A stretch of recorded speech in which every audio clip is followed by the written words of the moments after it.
G'day guys, Luke here. Welcome back to another video. In today's video guys, we're checking out signs when our reptiles are gravid, what to do when they are about to lay their eggs, what nesting materials we need to provide, as well as the incubation stage where we can successfully hatch the next generation of reptiles.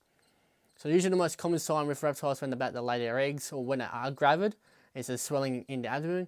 Just make sure your lizard or your snake, whatever you're having at home, is not being overfed. As sometimes when an animal is overweight, they do kind of look like they are gravid, so just be sure.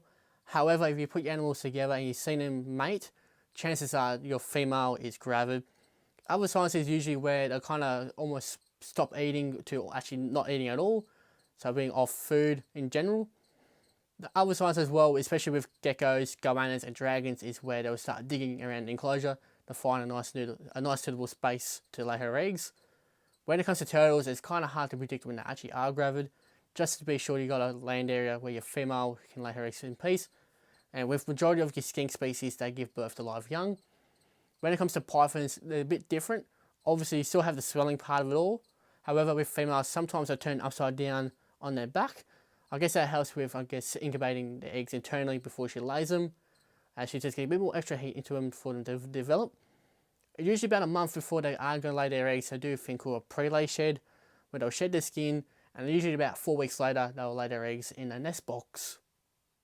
So what materials do we need for our lizards when they're going to lay their eggs? So usually what we do is we give them a suitable size container to lay their eggs in. So usually this is for your dragons, goannas, and your geckos. Usually we do sometimes sand, or sometimes kind of a cocoa peat and sand mixture.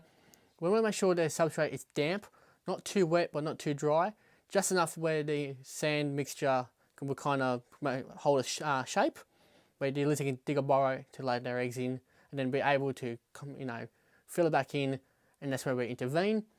With our skinks, we usually give them a nice quiet area for them to give birth safely, as well give the chance for the babies to do their thing before taking them away from the mother, because usually out in the wild, once the mum gives birth to the babies, that's it, they're on their own, so that's where we'll intervene. With our snakes, it's a little different where we provide them a suitable hide or nest box or container really. Make sure that's cleaned, because we don't really want like bacteria to set in the nest box and kill our eggs. So with the snakes, we usually provide them with a bit of sphagnum moss from the lay into. For some reason, snakes are very drawn to that, so once I usually put my nest boxes here at home, the female will spend a bit more time in there, and when she's ready, she'll lay her eggs.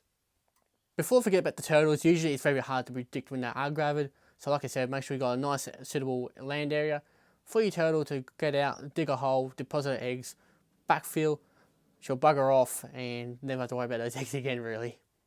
Now this is the fun part when it comes to incubation. Of course, once the animals are given birth, well, I can't say give birth, but once they've laid their eggs, that's when we intervene. So before you do that, make sure you have a clean container with a vermiculite mixture. Usually I go off the 60 to 40% ratio. Now this is in weight, so usually 60 grams would be vermiculite, the 40 other grams would be water to make that 100 grams. If it's a 200 gram mixture, I'll go 1 to 20 vermiculite, 80 water, and then keep doing that for have a bigger container you have to put your vermiculite in. So it's always that 60-40 ratio. 60% is vermiculite, 40% is water. Once you've kind of given that a good shake to the container to let the water go through the vermiculite. Depending on the actual eggs themselves, I usually find dragon eggs, goanna eggs, and gecko eggs, and turtle eggs I should mention, I find to be put straight into the vermiculite, often half in and half out.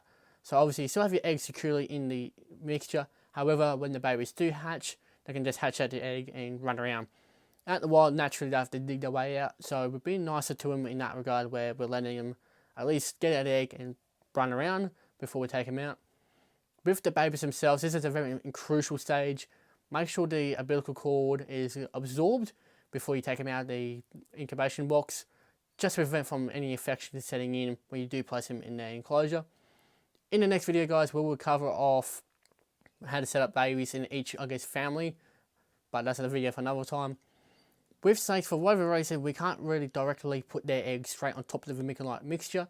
For some reason, they don't like that.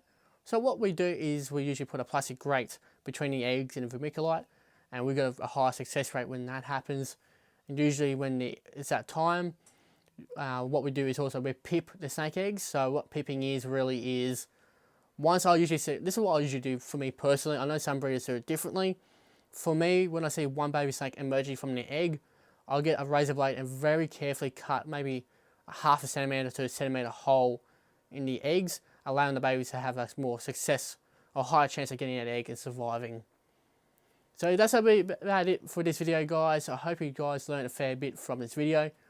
If you do have any questions, feel free to ask, and hopefully I have the answer. If not, I'll get someone to answer for me. But saying that, I do appreciate you guys watching to the very end. Thank you all for watching. I'll see you all in the next video.